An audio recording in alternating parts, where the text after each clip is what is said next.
My name is Isaac, and this is going to be my persuasive presentation on not conforming to certain expectations or following trends. So, just to clarify, but there will be a lot of exposing of the consequences as well as persuading, so it's sort of a two-part presentation. Now, the idea came to me because of the character's actions in Snowfall. Personally, I didn't agree with how some people acted or didn't act, and I didn't understand why they still chose to pursue certain actions. I will go further into the story and how this all connects later, but I just want to expose the consequences of conforming to friends, social media, or any type of expectation. This problem is very serious, but is always taken lightly.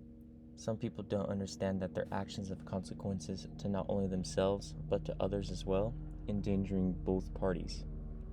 More on that topic later.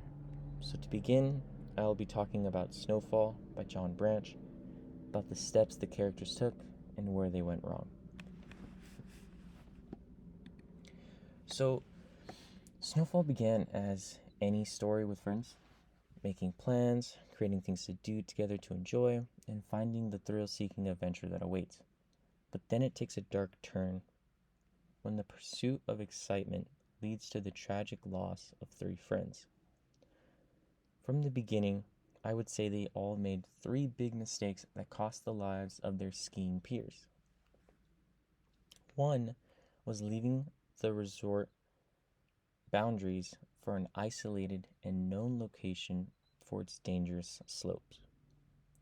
And at this point, the characters were given many warning signs, from posted signs saying no patrols past this point to conditions of what the weather would be like. The second mistake was believing that something new could come easily.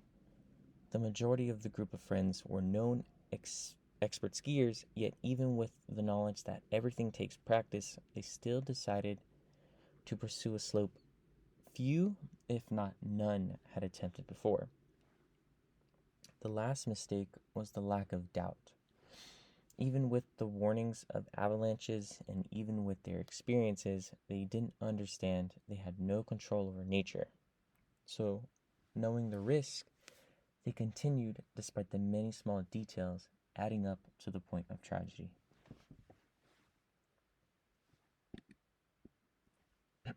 So, how did they conform? Well, firstly, they all decided to travel up the mountain together, some feeling more anxious than others, which led to the first moment of conformity, group isolation. I define it as group isolation because some people in the group felt different than the majority, but because of their status in the group, they couldn't speak up. For instance, one character said, "I was invited by someone else, so I didn't want to stand up and cause a fuss. And not to play the gender card, but there were 2 girls and 10 guys, and I didn't want to be the whiny female figure, you know? So I just followed along." So this is a clear instance of conformity since she decided to stay voiceless in a group, isolating her opinions just because of her gender. So now moving on, because of the group's expertise and experience with skiing, there was little debate about whether it was dangerous to travel in a group. But silently, there were a few who didn't agree. This led to the second act of conformity, over-reliant confidence. What what I mean by this is that of the group's experience, they believed in themselves that with perfect conditions, then they could ski without trouble, which led to those without as much experience to feel the same encouragement. An example of this is stated when one member said, "There was no way this entire group can make a decision that isn't smart." He said to himself, "Of course it's fine if we're all going. It's going to be fine." Now, all of this was said after there was little doubt that those with Tunnel Creek experience knew the way. About half of the group had been down dozens of times each, if not hundreds. The others would follow. So, to summarize both, explain that there was someone who felt anxious about the number of people in the group, but they were easily reassured since the group was made up of skilled skiers, which shows conformity by relying on both their peers' abilities and the dismissal of the situation. So, where have you seen this before? Most likely you have been the victim of peer pressure or conformity due to being alone in a majority. Example of this can be seen in nuisance streamers and politics today. In social media, a nuisance streamer is a term to describe hateful content creators who act dangerously in public and cause a disturbance for locals. Because many people on the internet are immature, many of them pay money to see these streamers harm themselves or harm others. As a result, nuisance streamers have gained a large following that makes them have a large influence on other content creators. Behaviors like these have become popular and one of the many ways to gain recognition and profit.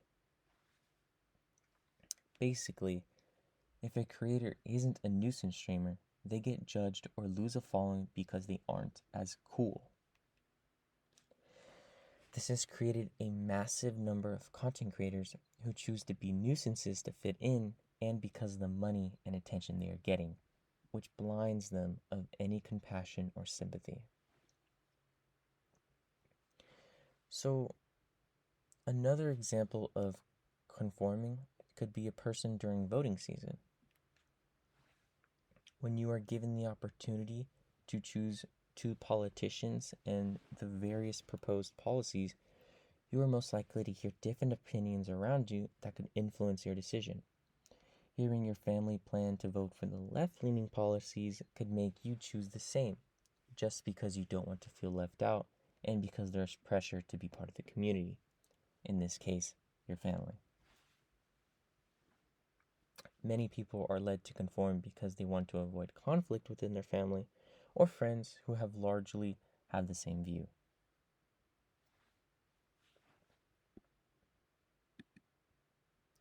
So, now that you know the consequences of conforming, what does that mean for you? How do you avoid conforming? What can you do to stop others?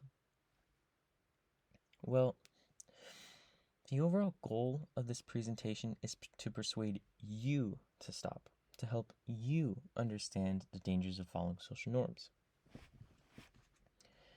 Being a victim of the pressure to be or accomplish something could become your last. Whether you're with friends deciding to ski down a dangerous slope or alone and deciding your next meal. In life, we are given the ability to choose our own paths. If the next time you tell your friends it's dangerous to do this, or explain to others that you don't believe something is right, then you could be the difference in life or death. So, when you acknowledge the dangers of blindly agreeing with the group, choose not to conform. If not, it may be the last thing you experience. Thank you.